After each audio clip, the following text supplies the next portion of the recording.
Enfant, je m'endormais les yeux ouverts. Je craignais d'être, dans l'intervalle d'un battement de paupières, frappé de cécité. Ce qui m'effrayait alors, ce n'était pas seulement d'être devenu aveugle, mais de ne pas m'en être rendu compte. Je craignais de croire voir la nuit noire alors même que je ne voyais plus rien. Dans son court-métrage « La nuit du doute », Faisal Barish raconte une histoire semblable. Enfant, il croit être devenu aveugle après s'être éveillé dans un dortoir plongé dans le noir complet.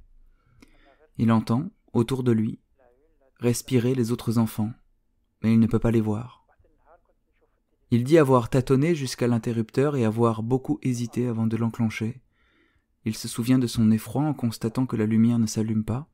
Il apprendra plus tard qu'une panne d'électricité touchait la ville, et de son soulagement en voyant dans le ciel les étoiles briller. Que peut-on faire d'une anecdote d'enfant ? Ce qui compte ici, je crois, c'est que ces récits ne renvoient pas à la crainte enfantine de la nuit, à la peur de monstres dissimulés sous le lit, à l'angoisse d'ombres mouvantes et non identifiées sur le mur de la chambre, mais témoignent de ce que cette crainte trouve sa source dans un doute dirigé d'abord vers soi-même. Comment comprendre que l'enfant craint d'être aveugle, alors même que c'est la nuit qui est obscure ?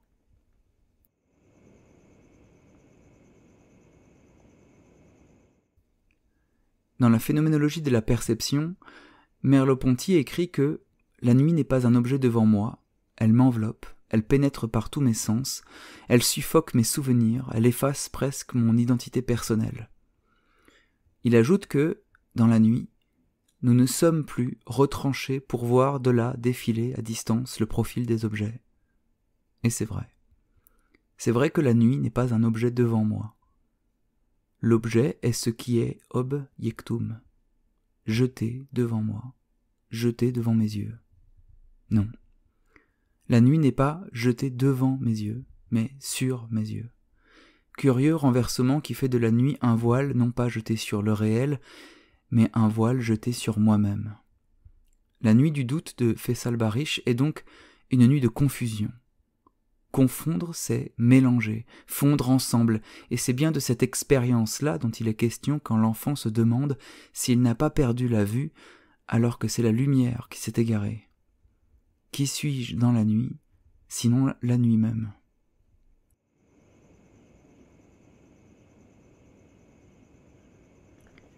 Je me demande si, dans la chambre anéchoïque de Harvard qu'il visite en 1951, John Cage, enfermé, a fait l'expérience d'une telle confusion. Une nuit de l'audition qu'il raconte comme une épiphanie. Alors qu'il est seul, au milieu de cette pièce constituée de mousse acoustique isolante, au centre d'un cube absolument sourd, il entend, malgré tout, quelque chose. Il écoute.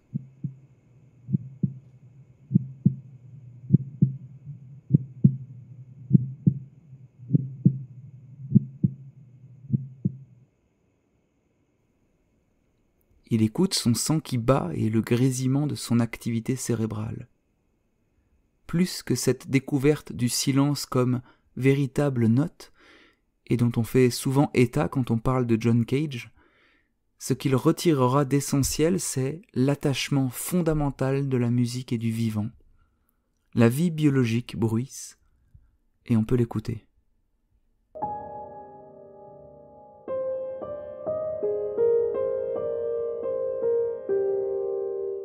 Il y a quelques années, j'ai appris que, même en l'absence totale de lumière, notre œil percevait une couleur, et qu'elle s'appelle aigue gros, le gris intrinsèque.